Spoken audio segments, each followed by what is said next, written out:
3, 2, 1. Today, I want to address the question, do you want an MBA?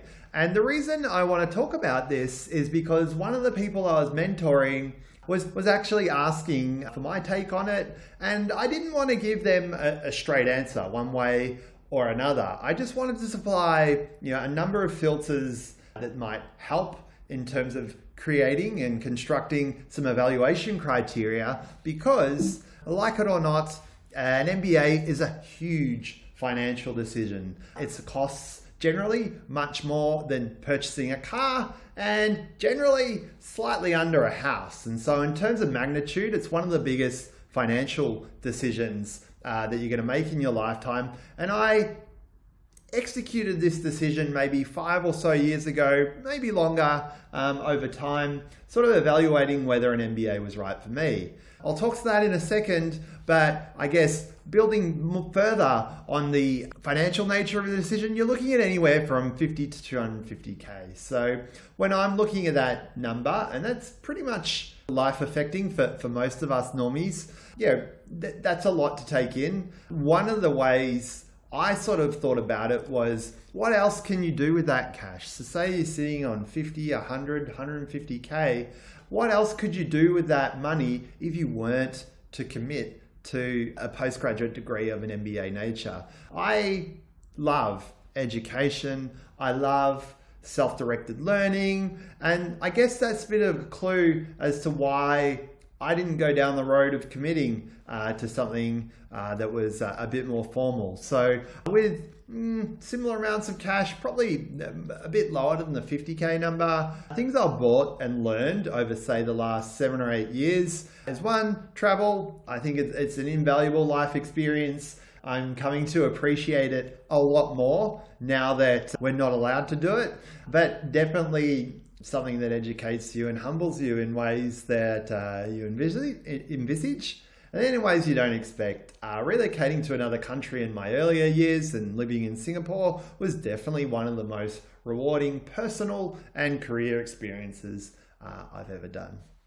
That's not the only thing. Obviously, I led with travel, but I sort of mentioned I'm a self-directed and love learning. One of the things that is more abundant than ever now are online courses. And if you do your homework and research and buy from people that have worked hard to build a relationship with you and earned your trust, you can go deep on any very specific area of interest that you have. Some of the things I'm interested in: AI, digital marketing, strategy, personal fitness, and I've spent thousands and tens of thousands of dollars sort of in those areas. Entrepreneurship, there's another one, to pursue and earn, I guess, more knowledge in areas I'm interested in. And because of the specificity of being able to direct that learning, I feel like it's much more valuable, keeping in mind the difference between sort of tactical skills or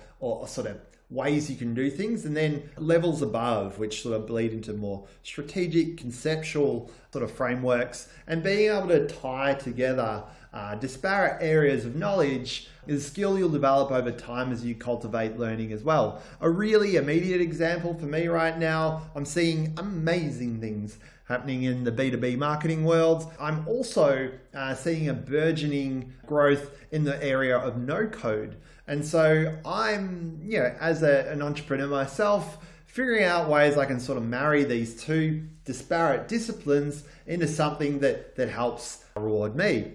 So other things I've bought and learned include coaching in various forms, both personal and business, software tools. There's a lot of great free tools out there, but if you're going into a particular niche or subject area, having those advanced tools can help give you a leg up. If you're active on LinkedIn, for example, the advantages that having Sales Navigator compared to a standard account are actually unfair. I can't believe people aren't willing to pay for the higher cost tool if you're in the B2B space. That just blows my mind. It's very powerful.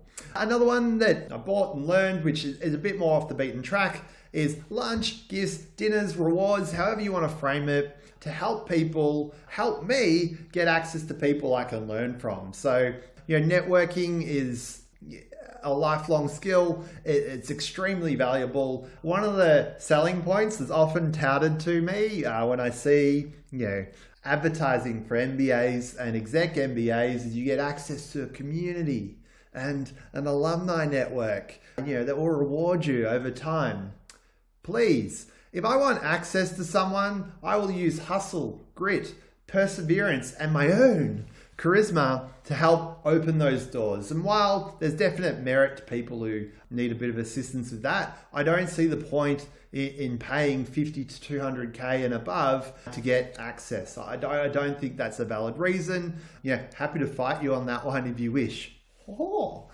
So what it could be good for, given that I've just spent a lot of time poo-pooing MBAs and sort of what they can be done. If your goal is to get into a senior leadership or exec role at a top 5,000 company, there's a pretty strong correlation with people who aspire and get to that position and have an MBA.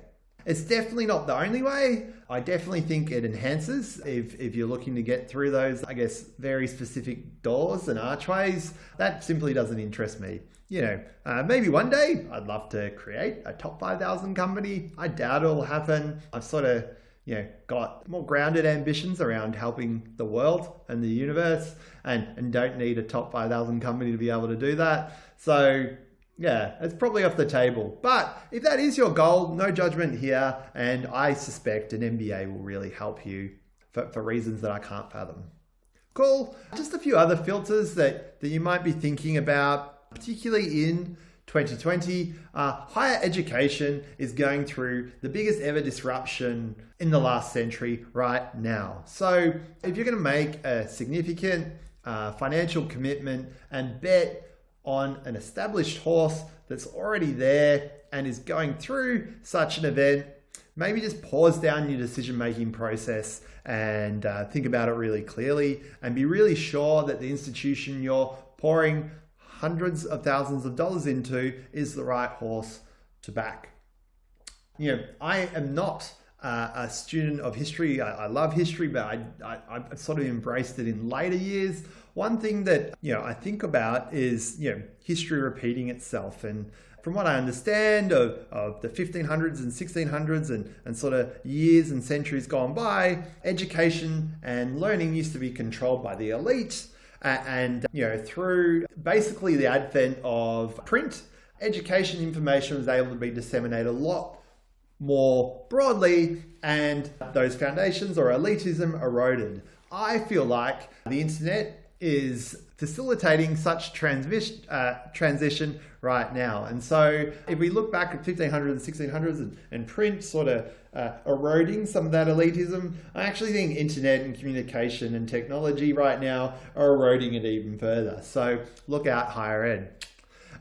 There's other filters you can look at it through too. There's a lot of ways to road test and sample for free. I was just doing some clicking.